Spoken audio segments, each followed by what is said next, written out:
अब सियासत की खबरों का रुख करते हैं। आज उद्धव की शिवसेना के 6 सांसद सामने आए, खुलकर कह दिया कि अब वो एकनाथ शिंदे के साथ हैं, एनडीए का हिस्सा हैं। हालांकि ये तो पहले से साफ था कि उद्धव की पार्टी के 6 सांसदों ने उनका साथ छोड़ दिया है, स्पीकर के पास चिट्ठी भी भेज दी है, लेकिन ये सांसद सामने नहीं आए थे। आज ये सारे एमपीज एकनाथ शिंदे के साथ मंच पर प्रकट हुए और उसके बाद एकनाथ शिंदे ने भी पूरे जोश के साथ कहा, ऑपरेशन टाइगर सक्सेसफुली खत्म हो गया, 6 टाइगर्स उनकी पार्टी में आ गए। एकनाथ शिंदे ने कहा कि उद्धव और उनकी पार्टी के जो लोग उन्हें 4 साल से गालियां दे रहे हैं, अब उन्हें जवाब देना चाहिए। उद्धव को बताना चाहिए कि कोई विधायक या सांसद उनके साथ क्यों नहीं रहना चाहता। एकनाथ शिंदे ने कहा कि घर में बैठकर हुक्म चलाने से पार्टी नहीं चलती, सबके सुख दुख में साथ खड़े होना पड़ता है, ये सब करना उद्धव की बस की बात नहीं है। शिंदे ने उद्धव और उनकी पार्टी के नेताओं को नसीहत भी दी। उन्होंने कहा कि उद्धव की पार्टी के नेता गाली गलौज कम कर दें, क्योंकि वो जितनी गाली देंगे उनकी पार्टी उतनी ही तेजी से डूबेगी। ऑपरेशन टाइगर सक्सेस 2022 में पहले ऑपरेशन हुआ था। 2022 के बाद 40 एमएलए शुरुआत में थे। आज हमारे 6 खासदार साथ में आए हैं। क्रिकेट में क्या कहते हैं, षटकार, सिक्सर। ये जो लोग कहते हैं, आरोप लगाते हैं, ये स्वार्थ के लिए गए, इनके लिए गए, उसके लिए गए। कई लोग तरह तरह की बातें करते हैं। अभी जब उनके पास थे तो सब अच्छे थे, मैं भी था, अच्छा था। मैं जब बाला साहब ठाकरे जी के विचार को आगे बढ़ाने के लिए गया तो बुरा हो गया। अभी ये सब लोग क्यों जा रहे हैं, इसका आत्मचिंतन, आत्म परीक्षण करना चाहिए, न कि जो जाते हैं उनको दोष देवे। सुबह गाली देते हैं और शाम को बोलते हैं अच्छे अच्छे। ये भी करके देखा उन्होंने, लेकिन ये केमिकल लोचा वाले लोग हैं। तो 2022 से गालियां देना है, दे दो। जितनी गालियां देते रहोगे उतने खड्डे में जाते रहोगे। जाओ खड्डे में। आपको याद होगा संजय राउत ने पार्टी का साथ छोड़ने वाले सांसदों को भद्दी गालियां दी थी। अरविंद सावंत ने उन्हें कमीना और नाली का कीड़ा बताया था। इससे उद्धव का साथ छोड़ने वाले सांसदों का इरादा और पक्का हो गया।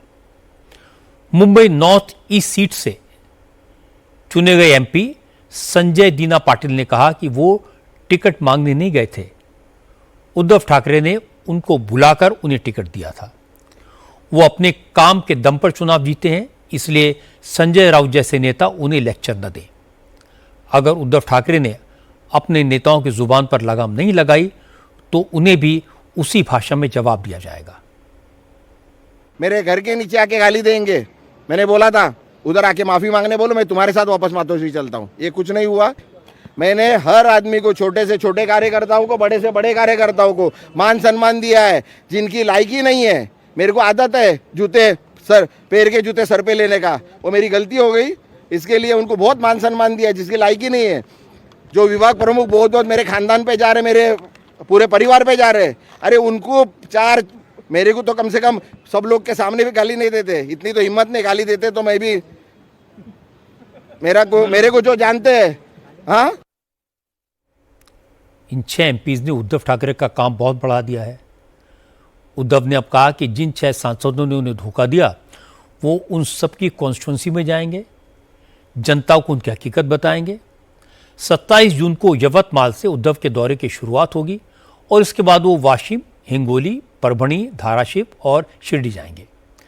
इनमें से ज़्यादातर इलाके वही हैं जहां के सांसदों ने उद्धव का साथ छोड़कर एकनाथ शिंदे का हाथ पकड़ा। लेकिन नोट करने वाली बात यह भी है कि सांसदों की बगावत के बाद अब उद्धव को विधायकों की टेंशन हो गई है। आज जिस वक्त एकनाथ शिंदे शिवसेना के बागी सांसदों के साथ प्रेस कॉन्फ्रेंस कर रहे थे, उसी समय उद्धव ठाकरे भी अपनी पार्टी के एमएलएज और एमएलसीज के साथ मुलाकात कर रहे थे, क्योंकि एमपीज तो बचे नहीं। लेकिन इस मीटिंग में उद्धव की पार्टी के 4 एमएलएज एब्सेंट रहे। उद्धव की शिवसेना के पास 20 एमएलएज हैं और 6 एमएलसी हैं, यानी 26 विधायक हैं। आज की मीटिंग में 22 ही आए, 3 एमएलएज और 1 एमएलसी गायब थे। लेकिन उद्धव की पार्टी के नेताओं का कहना है कि इन विधायकों ने पहले इन्फॉर्म कर दिया था कि वो मीटिंग में नहीं पहुंच पाएंगे। मीटिंग में उद्धव ठाकरे और संजय राउत ने इन विधायकों को एड्रेस किया, पार्टी कार्यकर्ताओं और नेताओं को एकजुट रहने की अपील की। मीटिंग के बाद उद्धव तो मीडिया से बात किए बगैर निकल गए, लेकिन आदित्य ठाकरे ने कहा कि शिवसेना को पहले भी बहुत से लोगों ने धोखा दिया, लेकिन पार्टी का कुछ नहीं बिगाड़ पाए। धोखा देने वाले खुद ही खत्म हो गए। आदित्य ठाकरे ने कहा कि अभी भी शिवसेना के जो सांसद बिक गए हैं, जनता उन्हें सबक सिखाएगी। बागी नहीं, डरपोक है और बिकाऊ है। जो 6 बागी नहीं बिकाऊ सांसद है, वो चुन के आए थे उद्धव बालासाहेब ठाकरे इनके चेहरे पे। जो वो चुन के आए थे वो महाविकास आघाड़ी और इंडिया अलायंस के चेहरे पे। वो जो चुन के आए थे वो भाजपा के खिलाफ आए थे, जिस भाजपा को इस देश का संविधान बदलना है। आज भाजपा इनको तोड़फोड़ करके जो अपने पक्ष में, अपने दल में शामिल करना चाहती है, दलदल में शामिल करना चाहती है, वो इसीलिए करना चाहती है ताकि वो देश का संविधान बदल सके। उनको 2/3 जो मेजोरिटी है वो ही प्राप्त करना चाहती है, और ताकि देश में संविधान बदल सके, यही उनका लक्ष्य है। अगर पार्टी के 9 में से 6 एमपी साथ छोड़ देते हैं, इसका मतलब है उद्धव ठाकरे और एमपीज के बीच खाई बहुत गहरी है। ऐसा नहीं हो सकता कि सब के सब गद्दार हैं या सब के सब एमपीज ने पैसे लेकर पार्टी छोड़ी। एकनाथ शिंदे ने पहले भी उद्धव की सेना तोड़ी थी। उस टूट से उद्धव ठाकरे ने सबक नहीं सीखा और एकनाथ शिंदे को दूसरा मौका दिया। मैं ये नहीं कहता कि एकनाथ शिंदे दूध के धुले हैं, लेकिन उनको कारगुजारी करने के लिए जमीन उद्धव ठाकरे की कमी की वजह से मिली।